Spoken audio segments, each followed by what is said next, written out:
Hello, everyone.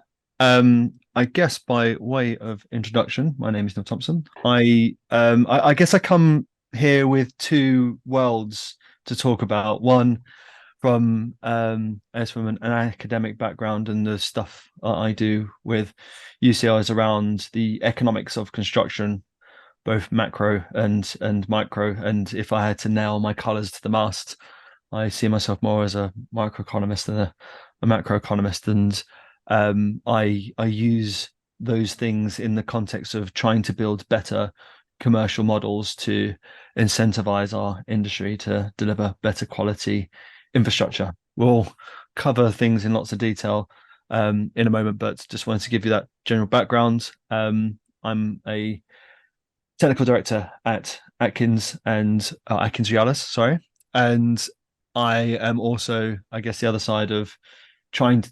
I am in the job of making this stuff happen, and I wanted to sort of share applications of research in the industrial context, and so you can have a frontline view of how we've put these things together. And I'll jump in, just do a quick time check. Um, and and I assume we have questions at the end, so I'll go through what we need. We haven't got many slides here, so there's quite a bit of talking, but there's some visual aids for the conversation. And I was thinking about the conference, the type of people that we'd have here, and also thinking about uh, the scope in which we're trying to have this conversation. So one is if we get into the minutiae of design computation, right, it sits in a commercial context. And the issue that we have, for example, I want to just give you some general industry issues that somewhat prevent us from doing something smarter with design. Um, and that is one, we have an issue with productivity because most of the industry, from a design perspective, is based upon the selling of time and materials. We sell a person per hour, and with the technology that comes with them. The issue that we have with that is that we're fundamentally incentivized to essentially maximize the utility of a person. So one of the things that I have to battle with every day is if I create a tool or a way or a method of automation, we generally disincentivize that because it reduces the use of a person's time. And therefore, in the long run, represents in the current form a degradation of revenue for a people-based organization. The other side of it, you may argue that, oh, well, it's an efficiency saving, so then therefore we could be cheaper, and therefore win work and win work against the competition and what have you. But the issue with that route is from a just the relentless reduction of cost perspective is it'll be a race to the bottom. And we also and a paper that I point towards your direction is George Akerlof's work, I think it's 1975, on the market for lemons. His market for lemons. So lemons is a colloquialism for crappy secondhand cars in America. And to summarize that work, if we're not sensitive in how we bring about cost savings in the market, and for example, the hypothesis is that technology lowers the barrier of entry for a market, and therefore you somewhat also lower the level of skill required to do a particular task. The issue with that is then it's very difficult to understand the difference between good quality and bad quality. We're not procuring on value, we're procuring on what's the cheapest. And as we know, the cheapest is never usually the best. So what I'm talking about is how we're trying to get around these issues around how can we bring efficiency be procured based on value, enabling a commercial environment for things like design computation to flourish in the broader context. So we'll jump in. A bit of history. So I'm coming from a top-down perspective from the dysfunction in the construction sector broadly. This is a UK-centric view, but with the travels that I've done around the world, this applies everywhere else. It's been since 1944 that people have been creating construction reports criticizing the dysfunction of the supply chain. I'm not going to give a summary of all of them over time, but essentially, they are consistent in the criticism of the commercial models and how we go about procuring. And we've moved through this journey from sort of open tendering and suppliers colluding on prices and bad behaviors in the supply chain through to a basic understanding that the manufacturing sector went on a journey of being a better performer.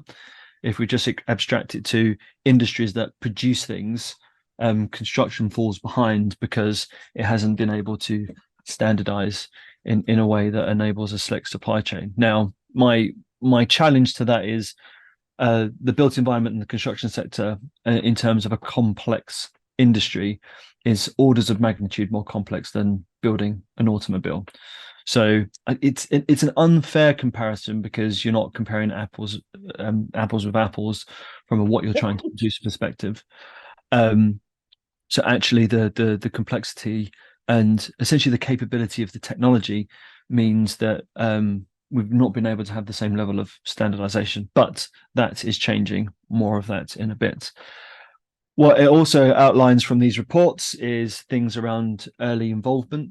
Need to get the early involvement of people that know what they're talking about as quickly as possible, because essentially how we've arranged labor in the construction market is, it's divvied out by specialism, and we've essentially the more expensive resources later on in the process than earlier on. And then what I mean is, when we say resources, the resources to build and buy the equipment is generally more expensive than it is to bring a consultant on board to do some design and some thinking. So generally the expensive stuff is pushed out in that direction, cheaper stuff is pushed out in this direction. Actually, I'm not sure if this image is flipped or not. So this is my right hand side and this is my left hand side. And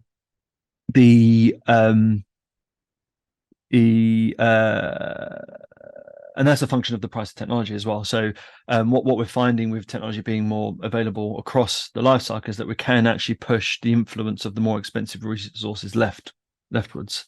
I don't know, it's a bit of a cliche, but the Patrick McLeamy curve of the influence of change diminishes over time, and the impact of that change over time increases. And being able to push your decision making leftward in time means that you can afford to make you should be able to afford to make mistakes, which we'll cover in a bit in the early stages.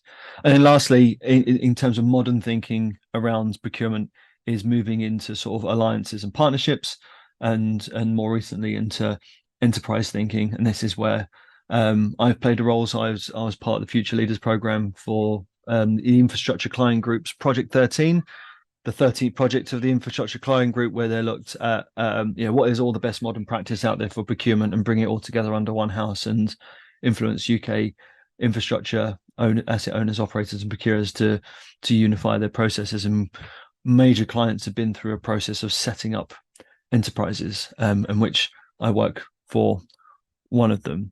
So in summary here, we have a long history of dysfunction in procurement. We have many resources and very clever people who've been looking at the issue. And I think from my perspective, the criticism of the supply chain versus the technology able to support the efficiencies has been mismatched historically.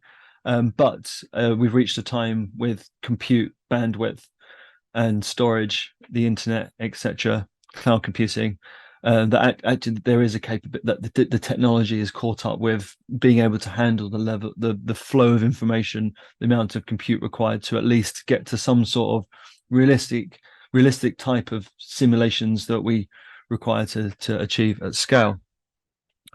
So in terms of what we're trying to pull together, this is quite a complex graphic that unfolds over time, but it's essentially the framework that we're using to achieve this in the I work in defense, so I can't tell you anything about the actual context, which is quite frustrating, but We extract this to sort of as a high value manufacturing process, and what we're trying to do is marry up building information modeling techniques with systems engineering and model-based systems engineering that's been developed in manufacturing with the emerging capabilities of things around digital twin capabilities. And this is sort of loosely built upon what's called the digital twin diamond that Boeing developed back in 2018.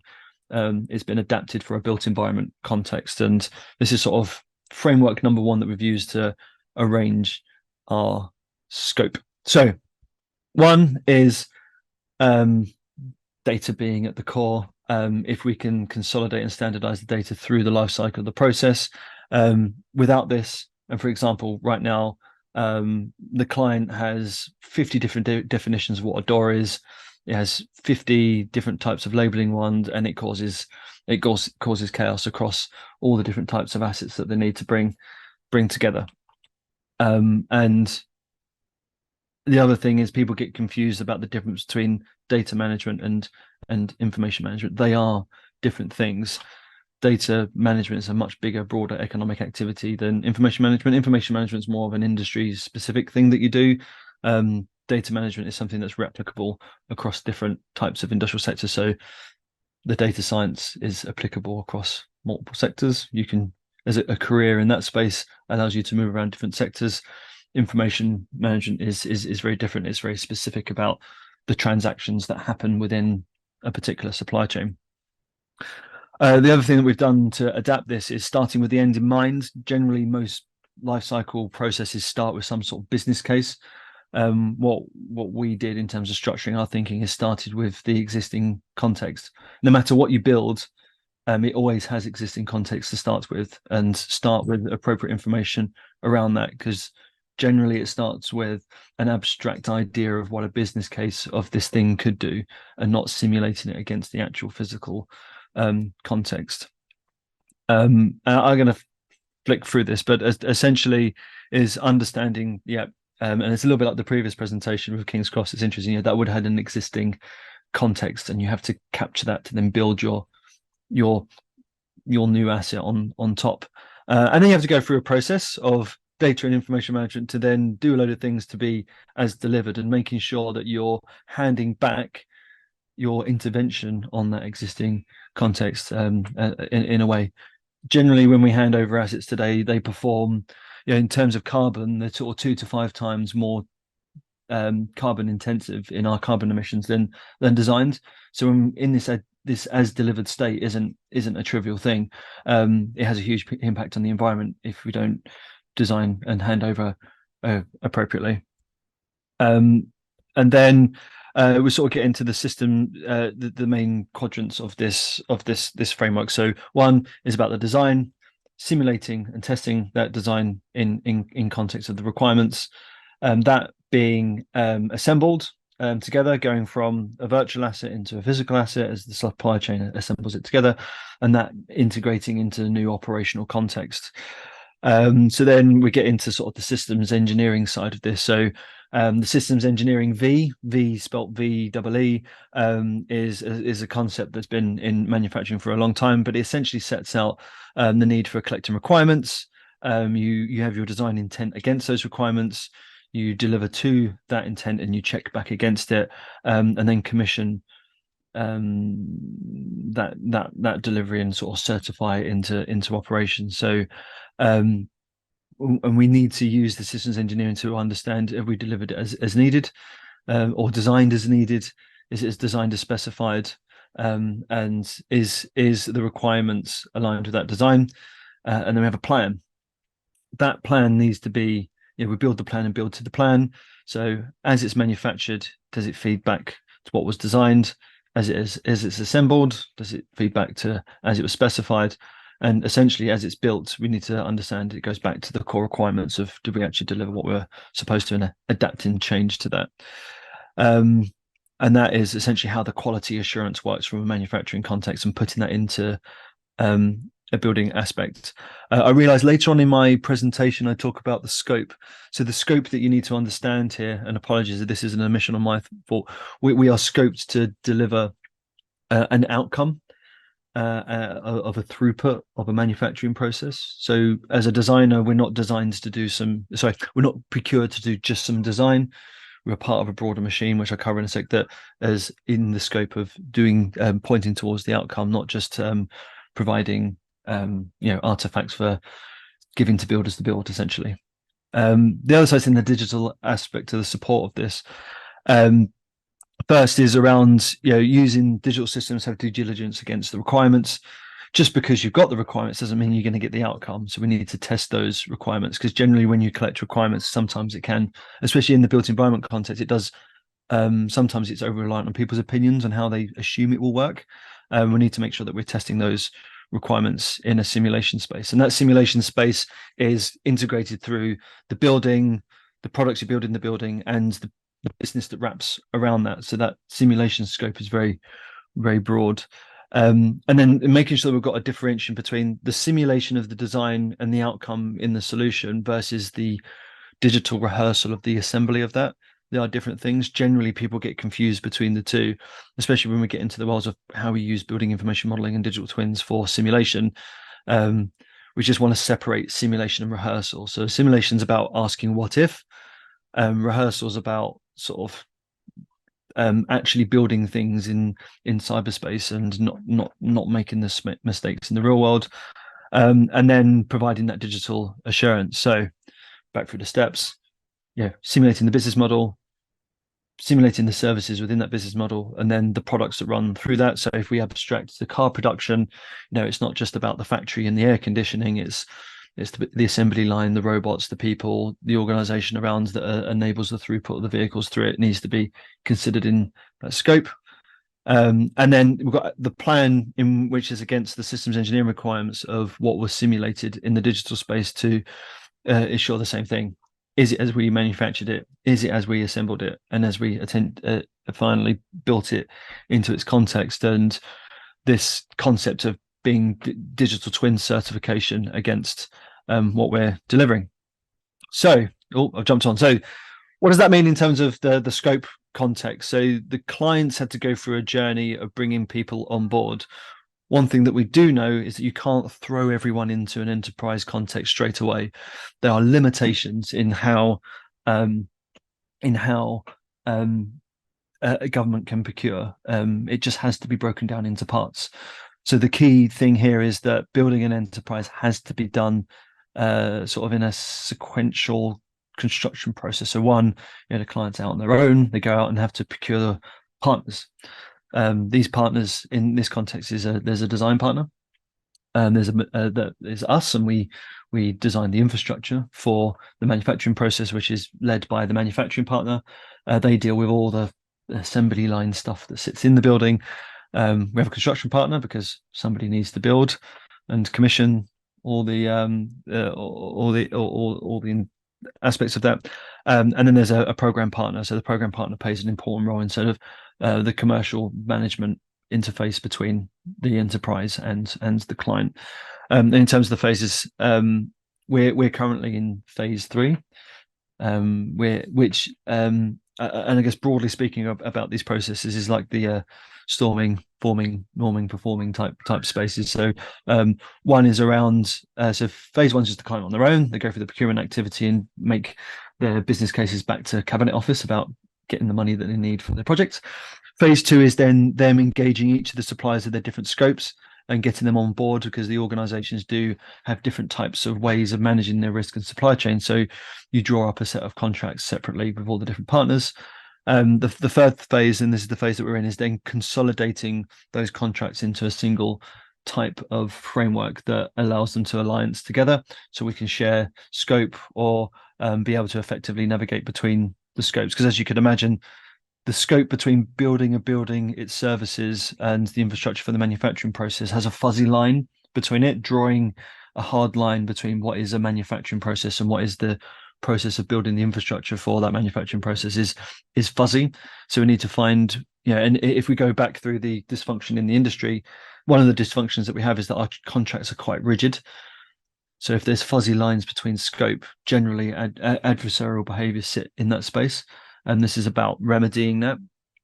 And where I've put the red arrow here if we think about the sort of computational design scope, it usually sits in a very small specific space within design.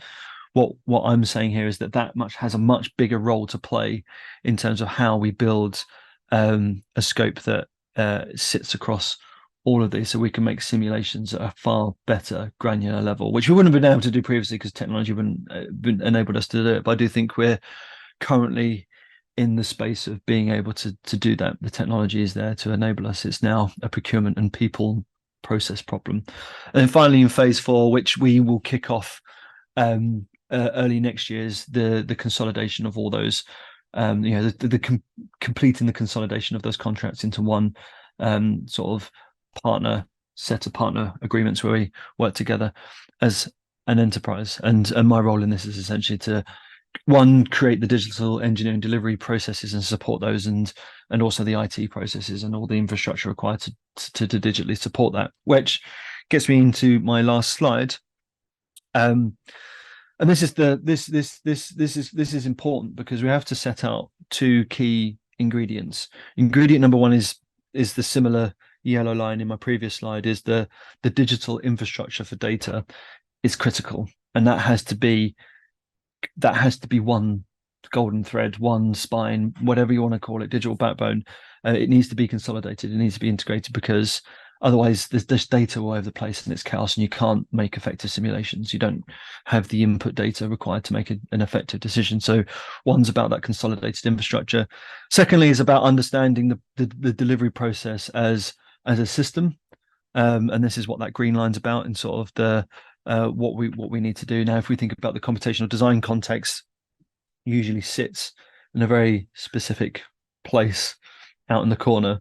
What we need to do is extend that scope to be visible and useful across the whole life cycle of delivery through to operations. But then if you have a systems approach to your delivery that combines all the disciplines together with common digital infrastructure, you're able to create the purple line here. You've got loads of digital capabilities that you enable.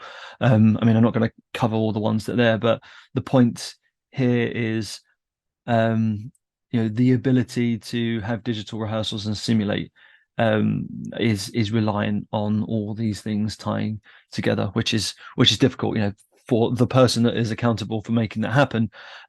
It's incredibly tricky.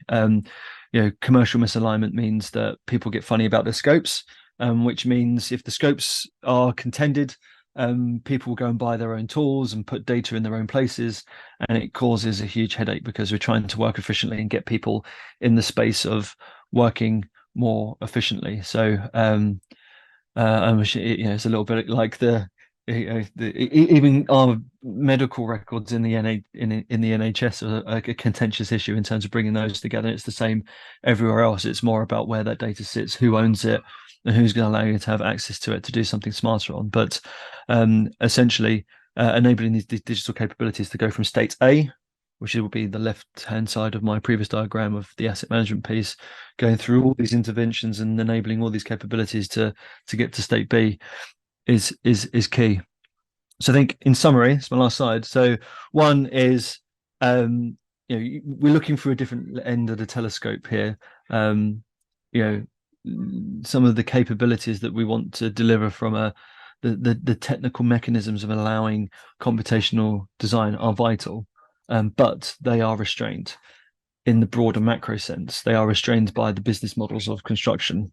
Here's an example of how we're trying to reconfigure the market and the supply chain to be able to be delivered against capabilities, throughputs, and outcomes, instead of just being bought by times of materials. So we can essentially sell our capabilities or our computation capabilities based on its value, and not the efficiencies that it brings. It's far better than that. It's making us be able to enable decision makers to make far better quality decisions. And that is it from me.